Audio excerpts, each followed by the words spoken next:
আজকে গেছিলাম মাসির বাড়ি আইবুড়ো ভাত খেতে, আর আমার সঙ্গে গেছিল বুনু, ভাইয়েরা, আর ছিল জাইবু। তো আমরা ছিলাম বাইকে 3 জন, আর একটা বাইকে ছিল ওরা 3 জন।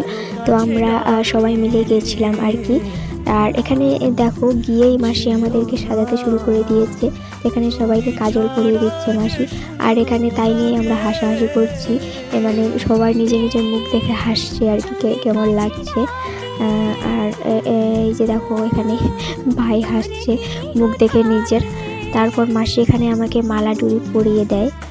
তো আমাদের দিকে এরকমই নিয়ম আছে আর কি, মালা ডুরি আলতা সব পরিয়ে দেয়। তো এখানে দিদি ওদেরকে মালা আলতা পরিয়ে দিয়েছিল। আর এখানে তো এত বড় মিষ্টি দেখে আমার ভয়ই লেগে গেছিলো। তো আমি তো মিষ্টি খেতে পছন্দ করি না। দেন আমাদের কিন্তু ভাত খাওয়া দাওয়া শুরু হয়ে যায়। এখানে আমরা খেতে বসে গেছি। এরপর আমরা ভাত খাই, দেন সোজা চলে যাই আমরা কিন্তু বাড়ির দিকে। আর যেতে যেতে বিকাল হয়ে গেছিলো, দুপুরের দিকে গেছিলাম। তো আজকের এই মিনি ব্লগটা কেমন লাগলো জানিও।